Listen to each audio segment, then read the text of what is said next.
Chers téléspectateurs fidèles de Télésud, bienvenue dans le journal des correspondants. Le tour d'horizon des sujets proposés par nos correspondants en Afrique nous amène aujourd'hui en Guinée, au Burkina, au Mali, au Congo et bien évidemment au Cameroun. Nous commençons d'abord par le Burkina Faso où la campagne de recrutement de 50 000 volontaires de défense de la patrie VDP lancée par les nouvelles autorités pour lutter contre la montée du terrorisme dans le pays a pris fin vendredi. Notre correspondant local, Edema Ebla, s'est rendu cette semaine dans un des centres d'enrôlement de la capitale. Suivons son reportage.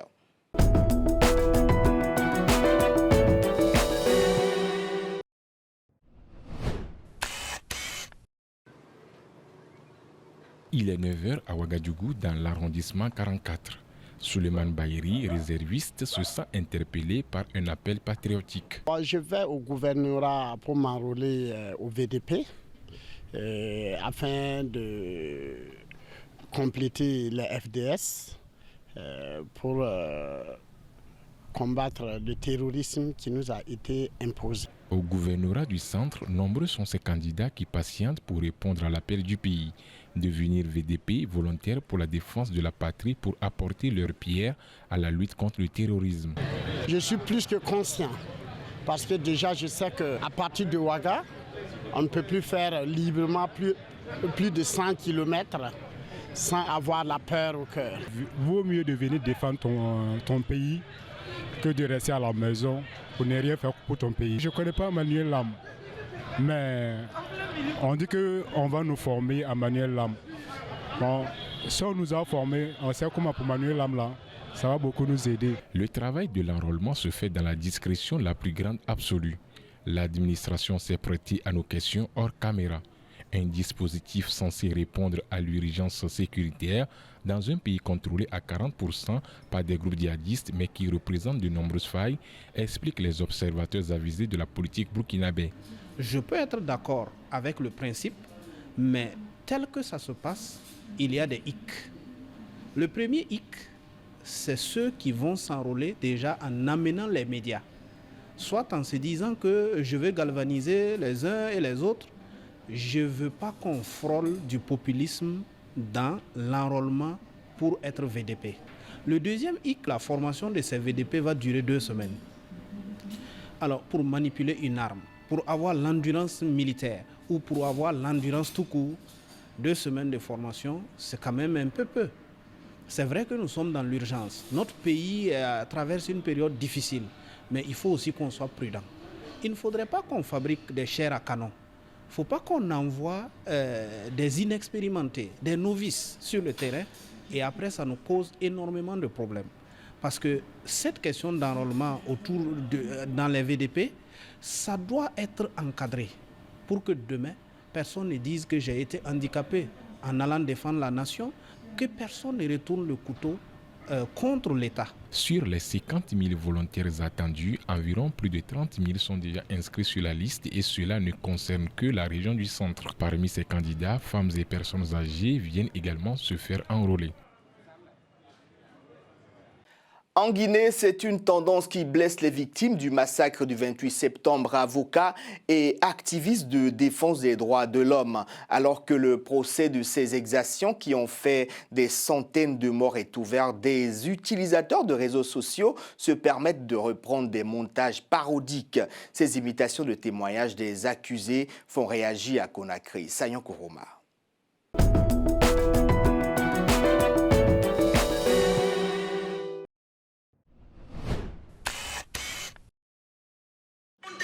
Le trois dossiers là qu'ils ont fait derrière moi, pensant qu'ils pouvaient organiser le procès là sans moi, ça ne peut pas marcher. C'est la nouvelle tendance qui se dessine sur les réseaux sociaux. Regardez, les comédies comme ça là. Des utilisateurs qui reprennent des témoignages des accusés du massacre du 28 septembre 2009 à la barre. Des vidéos devenues virales, notamment sur le réseau social TikTok. Mais ces parodies sont pointées du doigt par de nombreux internautes à l'image de Tengueno. Regardez ça. C'est vraiment déplorable ça.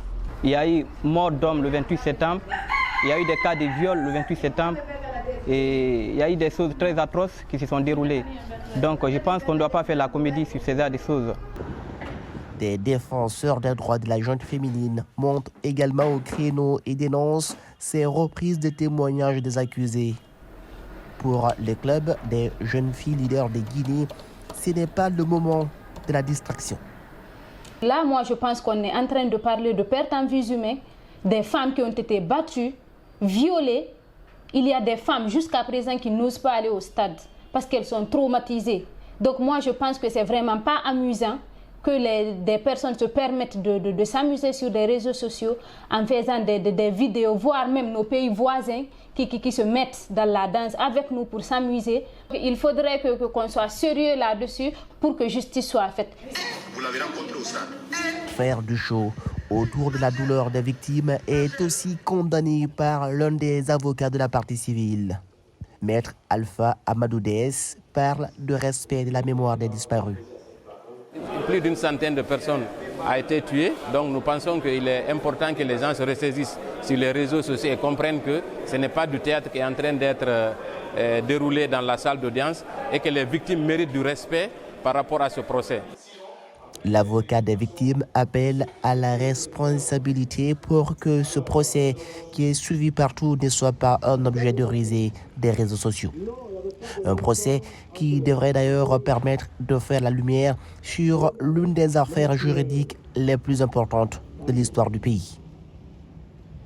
Le 2 novembre dernier, la Haute Autorité de la Communication au Mali a ordonné la suspension pour 2 mois de la chaîne d'information Joliba TV News.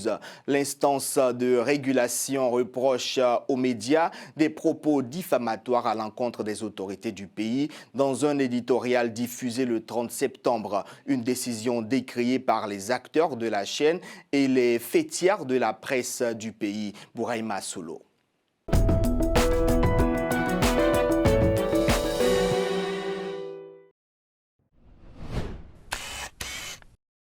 Écran noir dans les studios de la première chaîne d'information en continu Joliba TV News. Ceci est la conséquence de la décision de la Haute Autorité de la Communication, l'instance de régulation de l'espace médiatique au Mali. Une décision qui suspend les émissions de Joliba TV News pour une durée de 2 mois.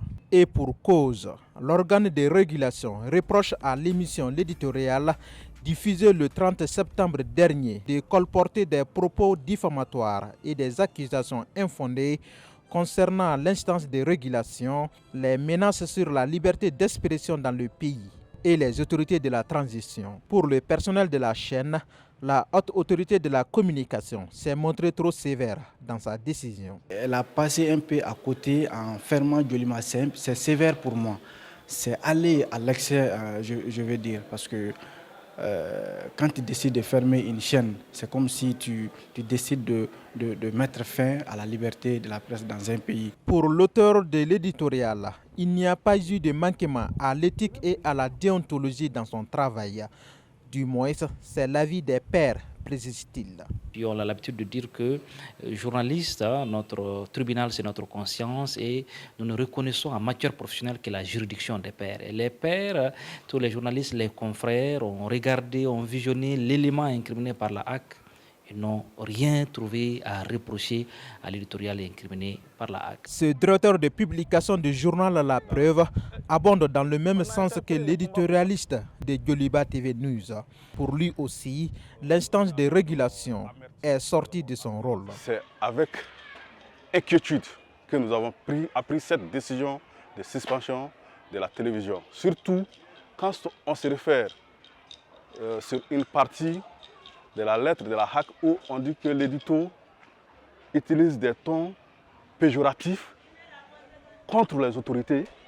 Cela est écœurant, c'est révoltant. Je ne pense pas que la presse soit là pour caresser les autorités dans le sens du poil. Depuis l'annonce de la suspension de la télévision Joliba TV News, l'association malienne des télévisions privées, Amatel, a pris le problème en main.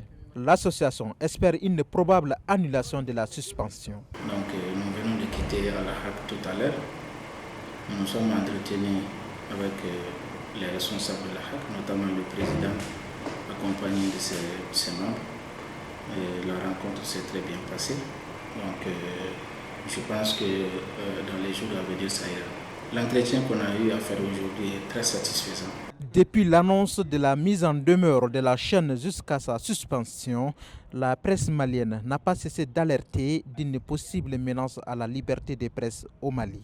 Parlons de cette bonne nouvelle pour les habitants de Pointe-Noire au Congo. La semaine dernière, le président Denis Sassou Nguesso a procédé en personne à la remise en service de la centrale électrique à gaz de Djeno. Grâce à elle, 25 mégawatts vont être injectés dans le réseau électrique national. Louis-Marcel Satou pour le point.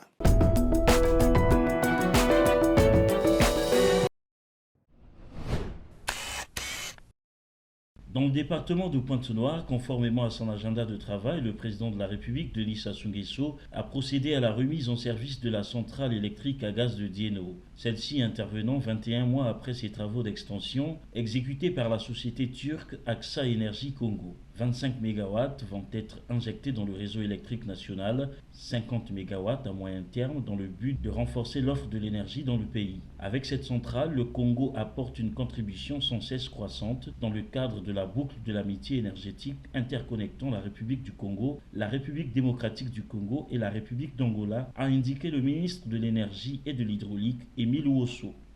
Les engagements pris par le Congo de réaliser avec la République démocratique du Congo et la République d'Angola une boucle d'amitié énergétique sont donc assis sur des bases solides et nous sommes à l'aise en offrant notre capacité à mutualiser notre production avec celle de ces deux pays amis au travers des réseaux mutualisés et sécurisés. Pour nos besoins domestiques, nous étudions les mécanismes de soutien prioritaire au secteur minier, qui est un véritable levier pour notre économie nationale, avec l'électricité qui sera produite par les nouveaux barrages dont les sites sont proches de sites miniers.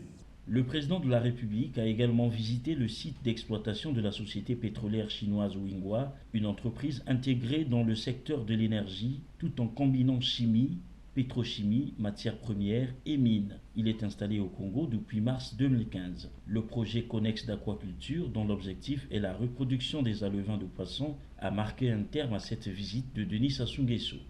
Depuis la semaine dernière, le nom de la nouvelle reine de beauté du Cameroun est connu. Je vous propose de terminer cette édition par un retour sur la cérémonie riche en couleurs qui a consacré Marie-Princesse Ndou Issie, candidat de la région du littoral, Miss Cameroun Gaël Diakam et Pierre Parfait Ndongo.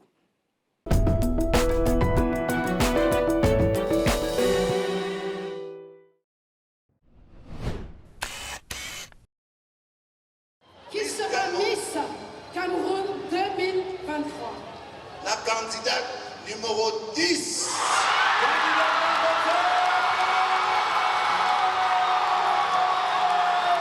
Elle, c'est Marie-Princesse Ndou Issie, la nouvelle Miss Cameroun 2023.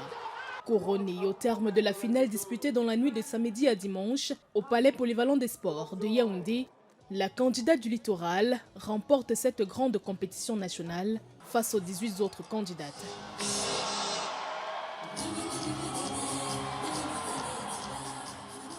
Mannequin professionnelle et étudiante en marketing management et gestion des projets, la nouvelle beauté du Cameroun, âgée de 22 ans, succède à ce trône l'actrice de cinéma Julia Samantha Edima, Miss sortante.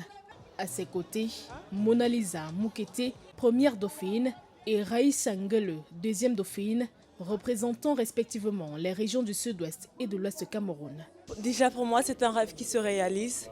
J'ai toujours rêvé d'être Miss Cameroun depuis toute petite et j'ai toujours attendu le moment opportun pour me lancer dans la grande aventure nationale Miss Cameroun. C'est mon caractère peut-être de lionne et puis ma manière d'être déterminée dans ce que je fais, qu'importe la situation. Une victoire remportée grâce à leur projet alléchant et captivant qu'elles ont défendu avec brio devant un jury expert et qualifié en la matière.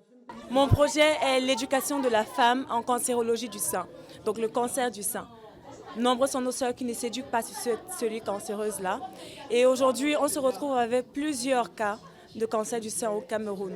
Donc je suis convaincue que si on peut éduquer sur cette maladie-là, on peut éradiquer le mal. Comme on a l'habitude de dire, prévenir vaut mieux que guérir. Mon projet porte sur l'apprentissage des langues maternelles, comme je l'ai dit. Alors lors de ma campagne, j'ai fait des descentes dans des établissements où j'ai vérifié si bien sûr l'apprentissage de ces langues est déjà accentué.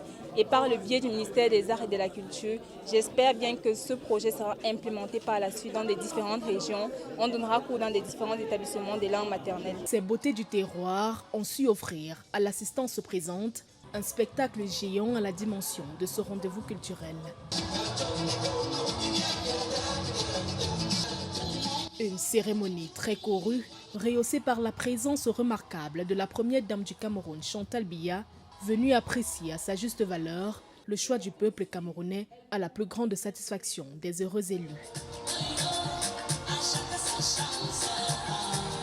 Grâce à cette couronne, Miss Cameroun 2023 remporte la somme de 5 millions de francs CFA, une voiture, un appartement et un salaire de 150 000 francs par mois. La première dauphine, quant à elle, s'en sort avec 3 millions de francs CFA et une voiture. La deuxième dauphine, pour sa part, gagne la somme de 2 millions de francs CFA et une voiture. Bravo. Full of joy. C'est donc une nouvelle page qui s'ouvre pour Marie-Princesse Domissier, une page qu'elle entend remplir à l'encre du travail acharné, de la détermination et du professionnalisme. Chers téléspectateurs, c'est sur ce cocktail de beauté africaine que nous terminons cette édition, tout en vous rappelant que la beauté physique prend tout son sens quand elle est accompagnée de valeurs. Bon week-end à vous et continuez à vous informer en regardant Télé Sud.